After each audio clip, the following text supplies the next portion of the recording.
Hey everyone, and welcome back for another deep dive into current affairs, especially for those of you preparing for the UPSC exams. Yep, today we're looking at all the important headlines from February 8th, 2025. Exactly, and this is part one, so stay tuned for parts 2 and 3, where we'll cover even more ground. And if you've been keeping up with us so far, some of these topics might sound familiar, but hey. Think of it as a good revision session, right? Exactly. And for those of you just joining us for the first time? Make sure you hit that subscribe button so you don't miss out on future deep dives. All right, so should we just jump right in then? Yeah, let's go for it. Okay, so this first one really caught my attention because it could be a game changer for rural communities, especially for women. You're talking about the Grameen Credit Score, right? That's the one I know we're all familiar with, regular credit scores. But this one is specifically designed for self-help groups, or SHGs. Yeah, it's a really interesting concept, basically. It's trying to connect these informal financial networks that SHGs have with the formal credit system. So they're taking all the financial activity within SHGs and using that to figure out their creditworthiness. Exactly. And that's a big deal because right now a lot of SHG members, especially women, struggle to get loans or other financial products. Because they don't have a typical credit history. Right. But this new score could change all that. It could really unlock their economic potential. Absolutely. And it's not just about loans either. Imagine things like credit cards specifically made for micro enterprises run by these women. Wow, that could have a massive impact, not just in rural areas, but on the whole Indian economy. For sure. All right, ready to switch gears a bit. Hit me with it. Okay, so on the international stage, we have President Trump imposing sanctions on the International Criminal Court, or ICC. Oh yeah, this is definitely making headlines. It raises some interesting questions about how national sovereignty and international justice work together. You've got it, because remember, the ICC can only get involved when national courts aren't willing or able to handle serious international crimes. Right, things like genocide and war crime. Exactly, and there's another thing: the ICC can only deal with crimes that happened after 2002. And a lot of the time they need cooperation from member states, which can be tricky in political situations. Absolutely. The current situation with Israel seems to be pushing the limits of the ICC's power. It's making people question how effective it really is and what its limitations are. Definitely worth looking into, especially since India isn't a member of the ICC. Agreed. Okay, moving on. Let's talk about innovation in India. Okay, so I heard about this great scheme that's giving a boost to a bunch of startups. What's that all about? So GREAT is focused on a very specific area: technical textiles. So like high-performance fabrics used in all sorts of industries. Exactly. Things like agriculture, healthcare, even aerospace. India wants to be a global leader in this field. Makes sense. And how is the great scheme helping these startups? Well, they're getting some serious grants, up to 50 lakh, to help them get their ideas off the ground. It's a huge help. It's all part of the National Technical Textiles Mission, which has a bunch of different goals. Well, research and development is key, obviously, but they're also working on expanding markets and even developing specific skills for the workforce. Sounds ambitious. Okay, time for something a little different. Let's take a moment to appreciate the natural world. Always a good idea, but you also want to talk about the challenges it's facing, right? Exactly. There's this fascinating tree in Nagaland called the Rhododendron wattii, and a recent study shows it's having a hard time. It's a small tree, but it's got these beautiful pink flowers that attract certain birds and bees. But here's the thing. Even though it produces a ton of seeds, it's struggling to regenerate naturally. What's going on there? Well, the researchers are saying a few things are contributing, like seedlings not surviving human activity, encroaching on its habitat, and wildfires. It's a good reminder that even in areas with a lot of biodiversity, like Nagaland, ecosystems are under pressure. Definitely makes you think about conservation efforts and sustainable development. For sure. And speaking of that balance between development and protecting the environment, there's something going on in Assam's Dibru Saikhowa National Park. What's happening? The Environment Ministry has conditionally approved the use of a new drilling technology called ERD inside the park. Okay, but why is that controversial? Well, this park is incredibly biodiverse. Yeah. It's got all kinds of plants and animals, including some endangered species. Right. I've heard it's also an important bird area. That's right.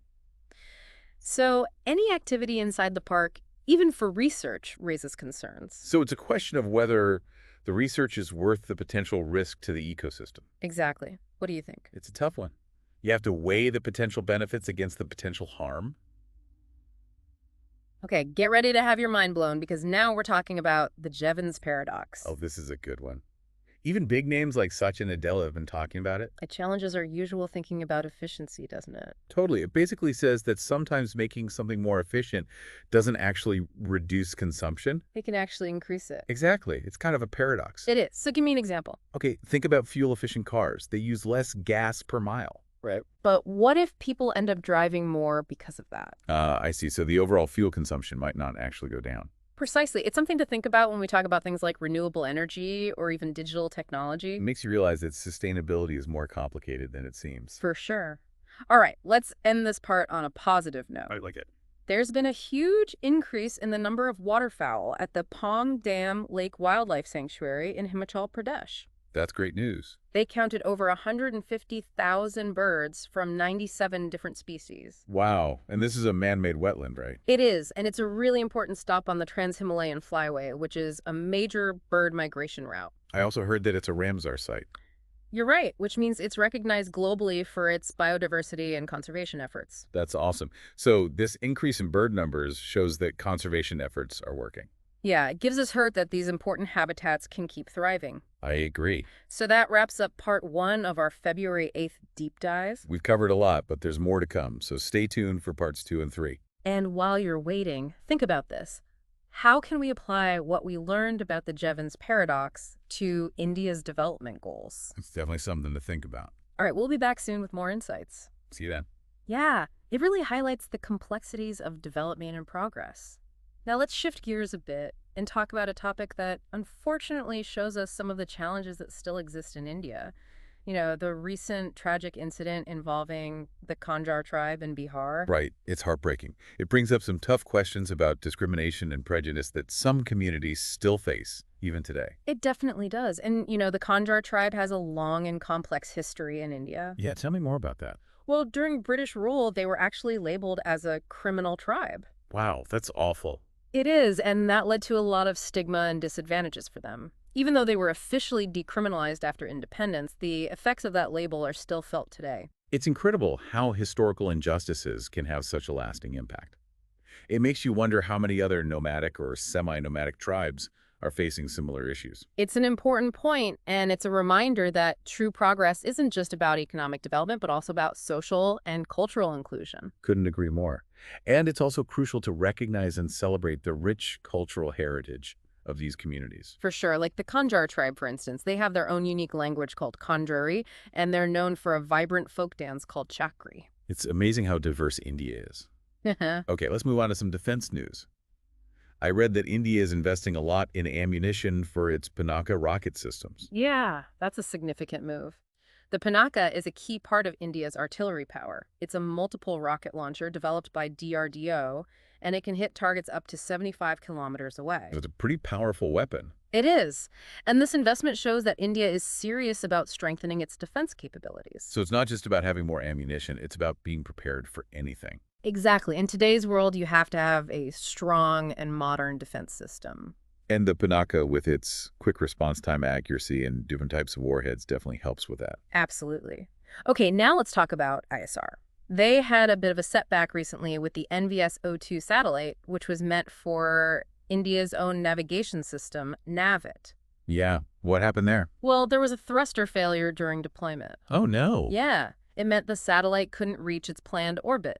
Space missions are tricky, and even with careful planning, things can go wrong. So does this mean NavIC is affected? Well, the good news is ISRO is known for being resourceful. Yeah. They're looking at ways to use the satellite even though it's in a different orbit.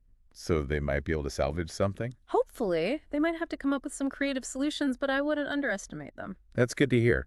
You know, for those who might not be familiar with it, can you explain what NavIC is and why it's important? Sure. NavIC stands for Navigation with Indian Constellation. It's India's own regional navigation satellite system, and it's a big step towards being self-reliant. So we don't have to rely on other systems like GPS. Exactly. It's about having our own technology and being independent.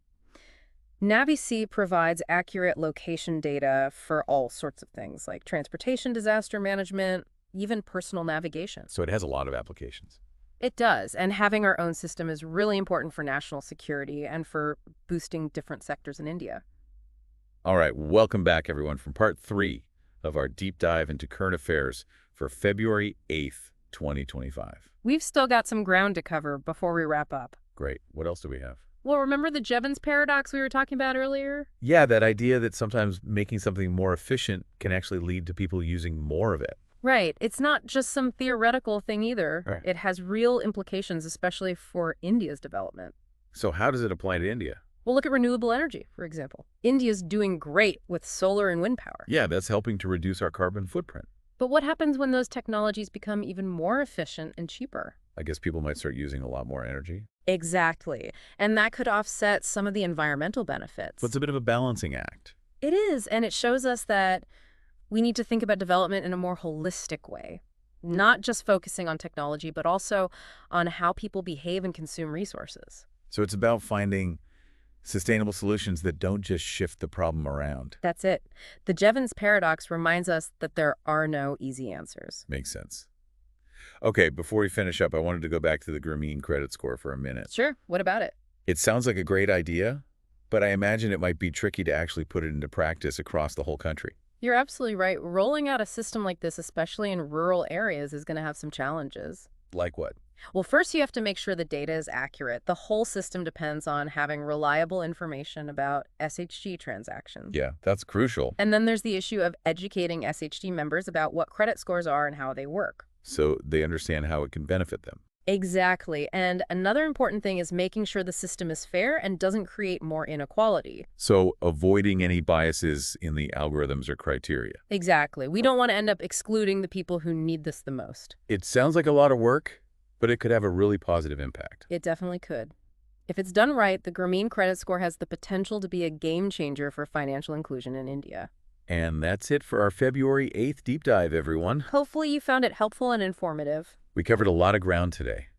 Everything from innovative financial solutions to the complexities of sustainable development to India's growing role on the global stage. Remember, the UPSC exam isn't just about memorizing facts. It's about understanding the bigger picture and thinking critically. So keep learning, keep asking questions, and stay engaged with the world around you. And as always, thanks for joining us. Don't forget to like and subscribe so you don't miss our future deep dives. We'll be back soon with more current affairs analysis. Until then, best of luck with your UPSC preparation.